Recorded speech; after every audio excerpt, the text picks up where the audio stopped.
পরিবারের পছন্দের মেয়ের সাথে বিয়েটা করেছিলাম। বিয়ের আগে একটা কথাও বলেনি আমার সাথে। পাকা দেখার পরে আমি মাঝে মাঝে ফোন করতাম। সারা রাত একা একা বকবক করতাম তার সাথে। সে হুম হুম, হ্যাঁ, আচ্ছা, এই কয়টা শব্দ ছাড়া কোনো কথাই বলতো না। ইভেন যেদিন আমি ওকে বিয়ে করে নিয়ে আসি সেদিনও কথা বলেনি, একটা শব্দ উচ্চারণ করেনি, কাঁদেনি পর্যন্ত।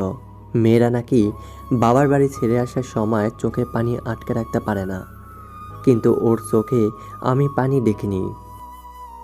সেদিন দেখেছিলাম একটা আশা, একটা স্বপ্ন। প্রথমে বারবার মনে হচ্ছিল তার হয়তো প্রেম গঠিত কোনো ব্যাপার স্যাপার আছে, কিন্তু না, আমি ভুলছিলাম। ও স্বভাবতই এমন শান্ত ছিল। বিয়ের 4 বছরের মাথাও আমি তার মুখে একটা অভিযোগ শুনিনি আমার বিরুদ্ধে। মাঝে মাঝে মনে হতো মেয়েটা রক্ত মাংসের গড়া, আমাদের মতোই মানুষ তো। কিভাবে পারে কোনো শব্দ না করে নীরবে সবার মন রাখতে।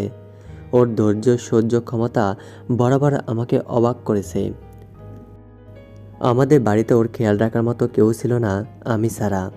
সারাদিন সবার কাজ করেও দিন শেষে পান থেকে চুন খসলে ওকে ছেড়ে দেওয়া হতো না। আমি ওকে একান্ত বলতাম, কিভাবে সহ্য করো, চলো আমরা আলাদা হয়ে যাই।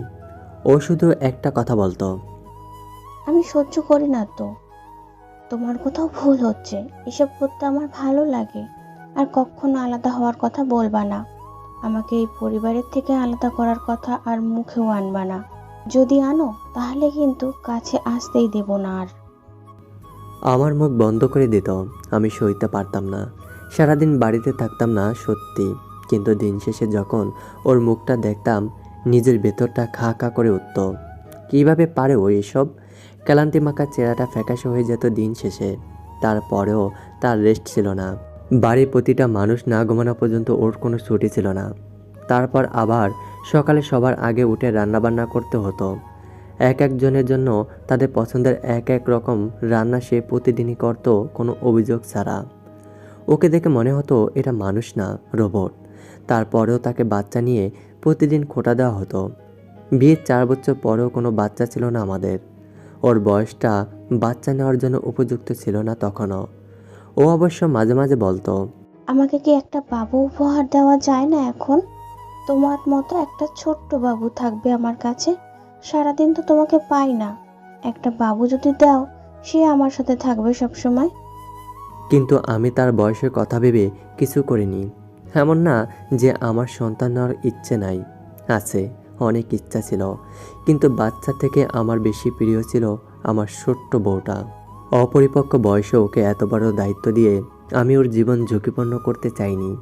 কিন্তু কি করে বোঝাবো আমি সাথে থাকতেই ওর জীবনের সব থেকে বড় আর সর্বশেষ ঝুঁকিতে পড়বে। ওকে আমি সারা জীবন আমার সাথে চাইতাম, কিন্তু ধরে রাখতে পারলাম না। আমাকে একা রেখে সে চলে গেছে অনেক দূরে, যেখান থেকে আমি ওকে আর ফিরিয়ে আনতে পারবো না। বিয়ের পরে আমি ওকে সাথে নিয়ে ওর বাবার বাড়িতে বেশি যেতে পারিনি। বিয়ের কয়টা দিন পরে গিয়েছিলাম, আর বছরে 2টা ঈদের একটা ঈদে যেতাম। এছাড়া আর যাওয়া হতো না। ওর বাবা বাড়ি থেকেও ওকে নেওয়ার কোনো আগ্রহ ছিল না। সেখানে আমি তো পরের ছেলে, ঘরের সৎমা। বাবা 100 বছর আগেই সবাইকে ছেড়ে চলে গেছেন। নিজের একটা ভাই নেই। যে ছিল সে ছোটোবেলায় আল্লাহর ডাকে সাড়া দিয়ে চলে গেছেন। তাই তাকে আদর করে দেখে একটু আপ্যায়ন করার সময় কারো হয়নি। একটা সময় ও নিজেই আর যেতে চাইতো না, কিন্তু সেদিন আমি বাসায় আসার পরে করুণ কণ্ঠে একটা কথা বলেছিল, আমাকে একটু বাবার বাড়িতে নিয়ে যাবে? আমি তোমার কাছে কখনো কোনো আবদার করিনি। আমি বাবার কবরটা একটু দেখব। আমাকে একটু নিয়ে চলো তুমি প্লিজ। ওর আবদার কি যেন ছিল সেদিন। বুঝতে পারিনি এটাই শেষ আবদার ছিল। ওকে বলেছিলাম সকালে নিয়ে যাব। মেয়েটার মুখটা তখন দেখার মতো ছিল। তাকে শেষবার খুশি হতে আমি তখন দেখেছিলাম। গোমরা মুখে একটুখানি হাসির ঝলক যে প্রাণ জুড়িয়ে দেয়। কিন্তু এটাই যে আমার শেষ দেখা হবে আমি কি আগে বুঝতে পেরেছি?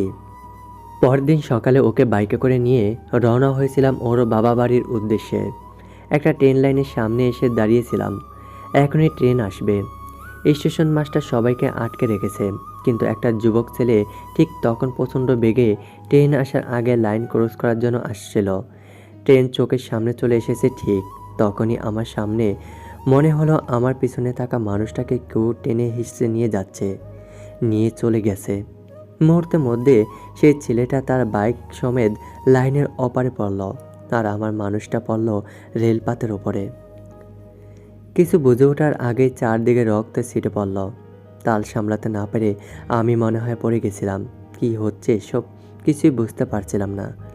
একটা শব্দ পাচ্ছিলাম শুধু, সিগন্যাল ছাড়া রেডিও যেমন ফু ফু করে বাঁশি বাজায়, ঠিক তেমন শব্দ হবে হয়তো। আশেপাশের লোকজন সবাই দৌড়ে গেল সেদিকে। আমি নড়ার শক্তিটুকু পেলাম না। ততক্ষণে আমার মানুষটা আমার থেকে অনেক দূরে চলে গেছে। জ্ঞান ধরে রাখতে পারিনি তখন। পরে যখন জ্ঞান ফিরল তখন আমি হাসপাতালের বেডে।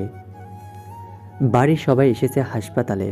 আমি ওই পিচ্চি মেয়েটার কথা জিজ্ঞেস করতে তারা সবাই কান্নায় ভেঙে পড়েছিল। আমি আগেই বুঝেছিলাম ও নেই। আমাকে আর ওর বডিকে এই হাসপাতালে আনা হয়েছে। আমি তাকে দেখতে চাওয়ার আবদার করলাম। আমাকে বলা হলো তার মাথা নাকি নাই, গুড়িয়ে গেছে। আমি নাকি দেখে সহ্য করতে পারবো না। নিজেকে তখন পৃথিবীর নিকৃষ্টতম মানুষটা মনে হচ্ছিল। আমি থাকতে আমার প্রিয় মানুষটা এই কি হয়ে গেল, তাও কোনো অভিযোগ ছাড়াই চলে গেল। আমাকে একা রেখে, একা ছেড়ে দিয়ে চলে গেল। জীবনের একটা মাত্র আবদার করেছিল, সেটা পূরণ হওয়ার আগেই আমাকে দায়ী করে চলে গেল। আফসোস থেকে গেল আমার। তাকে পেয়ে গেছি ভেবে জীবনও তাকে বলা হয়নি সেই কথাটা, যে কথাটা একটা মেয়েকে শক্তি দিতে পারে, নতুন প্রাণ দিতে পারে। জীবনও তাকে ভালোবাসি বলা হয়নি, আর কখনো বলাও হবে না। এখন একটাই চাওয়া শুধু, আল্লাহ যেন তাকে এবার একটু শান্তি দেয়। ও চলে গেছে 6 মাস হয়েছে। বাসা থেকে আবার বিয়ে দেওয়ার কথা বলা হচ্ছে, কিন্তু আমি ওর জায়গাটা কাউকে দিতে চাই না, তাই সবটা ছেড়ে চলে এসেছি। আমার মানুষটা কিছু স্মৃতি নিয়ে। জীবনের শেষ সময়টা পর্যন্ত এই স্মৃতিগুলোই আমার অবলম্বন। সবশেষে একটা কথা, আমি তাকে অনেক ভালোবাসি। অনেক ব্যস্ততার মধ্যে সময় কেটেছে এতদিন। অনেক দিন পর গল্পের জগতে ফিরে আসলাম আবার। আশা করি এখন নতুন নতুন গল্প তোমাদের উপহার দিতে পারবো। ছোট কষ্টের গল্প দিয়ে শুরু করলাম।